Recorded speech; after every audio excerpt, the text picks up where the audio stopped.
I feel like life is a video game played over and over like Groundhog Day. And even though I found my way, the soundtrack always sound the same. And I know that I'm the outsider, that's why I speak with the spiders.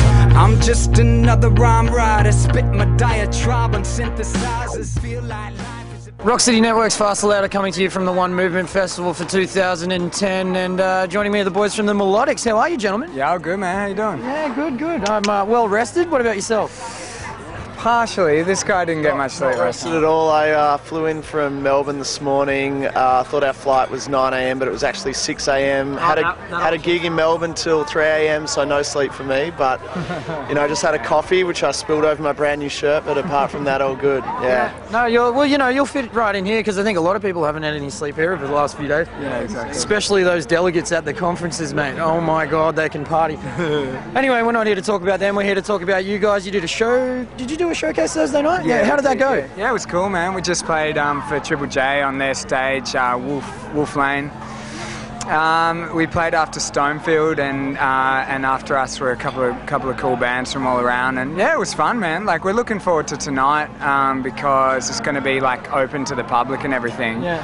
And it's always a different gig when that's the case. So yeah. No, and it's interesting, that little laneway as well. It's got such an atmosphere, that little spot. It's I think I saw who was it? Someone from the Trues from Canada. Yeah. And they played to like 20 people, but it sounded like they were playing in a stadium, man. Yeah, we did one actually even in Brisbane a few weeks ago at Big Sound, and that was the same thing. Like, you went down this tiny little lane sort of near Fortitude Valley, and yeah, they've just got the sort of makeshift stages, but they got a lot of vibe about them. You know, it's really cool.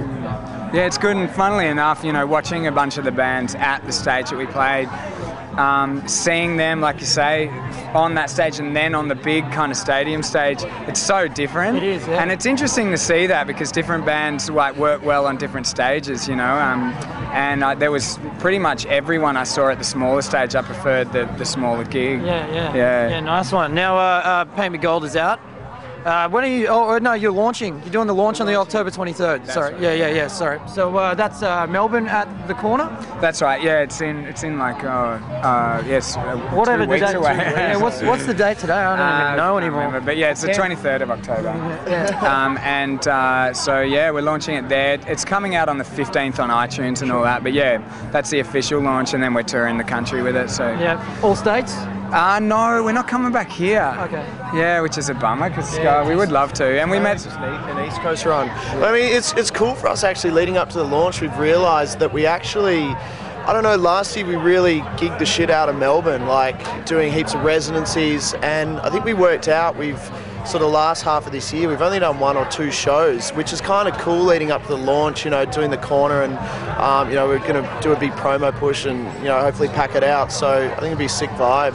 Yeah, it's nice when you sort of, you're cruising around and not doing your home for a while, because people kind of start to want it again, you know. Yeah, you definitely can't saturate the market too much. But I mean, you guys did that last year and it was great. All the gigs are fine, but I guess you're right. You do have to pull it back at some point. Yeah. But and it also creates a real mad kind of energy about it as well, you know. Like, anticipation is king for a good night, you know. Yeah, or it can be. And we always, like, you know, for the big launches, like last year with our album launch, we often try and collab with a lot of local musos around Melbourne and whatnot, and it's so cool that when we know we got that time to really build up to that show, we can get in, you know, additional horn players, guitarists. I mean, last year we had, you know, Japanese taiko drummers, so same again, you know, we'll make it a really massive show and it should be cool. Man, I think I'm definitely coming down to that. Great. Yeah, it should be good. Are you from Melbourne? Yes, I am living in Melbourne, so we'll give it a good nudge at the show, shall we? Yeah. It should be perfect. All right, gentlemen, well, I'll let you go. Thank you very much for joining me on the couch briefly. Thank you very much for being here with little to no sleep. And let's go have some fun, shall we? It's the last day of One Movement. Yeah, if you want any more information, you can go to allthews.myspace.com/the Melodics. October 23 is the launch in Melbourne, and you can check the website, Melbourne Corner Hotel, and you can check the website for dates anywhere else in the country where the boys will be visiting. Thank you so much, gentlemen. No worries, bro. Some Melodics from One Movement Festival 2010 for Rock City Networks and Faster Louder.